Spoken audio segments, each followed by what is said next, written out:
Welcome back, guys. Let's continue where we left off on our previous lesson. So we have drawn the PP, HL, GL, SP, VP, the elevation and plan view, and the ML or measuring lines. Next step is to project all the points in the plan view from the SP to the PP. To put it simply, it is how the viewer sees the object projected on the PP. These lines are then extended down to the GL as a reference for the exact locations of the vertical corners of the perspective view. So now we can begin with drawing the left facade of the house. From the elevation, the line which represents the scaled height is projected to the ML. A line is then drawn from the BP intersecting the reference height at the ML and is projected until this line terminates at the vertical reference line that we previously brought down from the PP. Following this procedure, we can draw the lines and points that represents the facade of the house or object. As you can see, these converging lines coming from the BP are basically the lines perpendicular to the PP in the plan view.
So marked by the pink dots, the perspective view of the left face of our house is bigger than that in the elevation.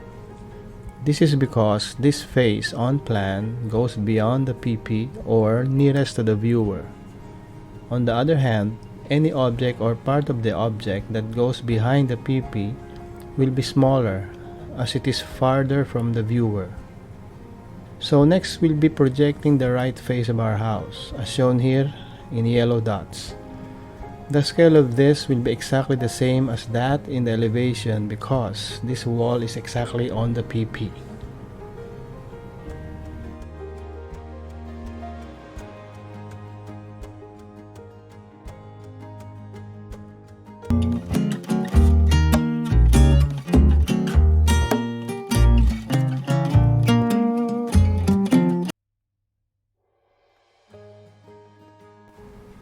Now let's complete the roof of our house or object. We will use the same method of projecting the points from the plan using the SP, then projecting them down to the PP and towards the GL. By using our measuring line, we can notice that in the perspective view, the longer roof ridge is actually lower than that in the elevation view. because it is located behind the PP, which is farther from the viewer.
Once all the perspective lines are completed, we can now ink our 3D view.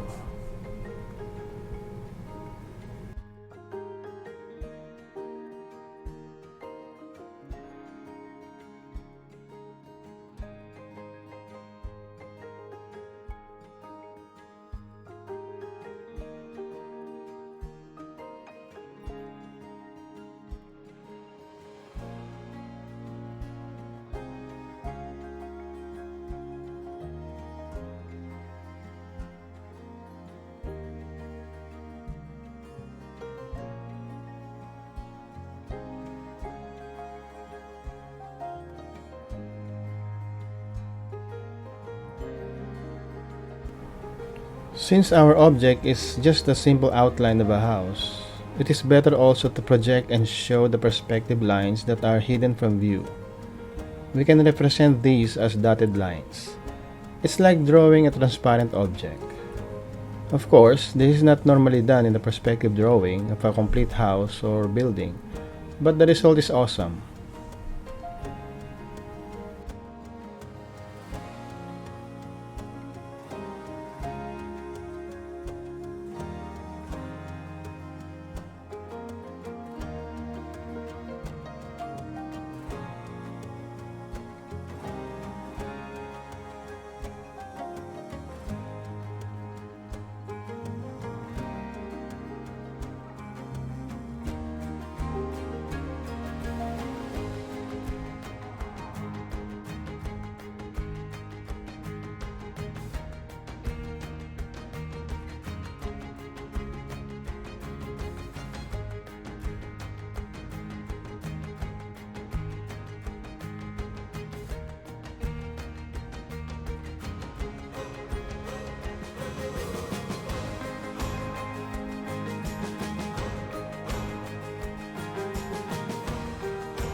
By applying shades and shadows to your perspective will add depth and better 3D effect. For a basic application of shades and shadows, let us assume that the sun is shining from the left. Therefore, the shaded parts of the building will be the right side as this is turned away from the light source. The outline or profile of the building will then cast shadows, which is on the same side of the building. I will show you how to apply shades and shadows on your perspective or isometric drawings on another series of videos. That will be exciting.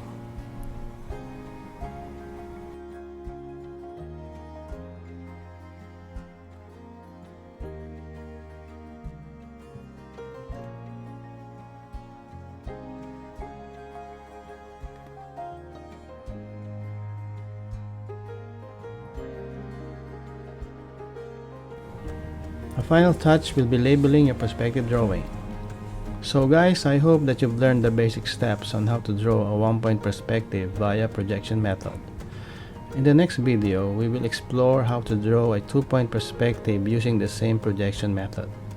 So stay tuned. Thank you for watching and don't forget to subscribe for more educational content. Always remember, Arki-Old School rules.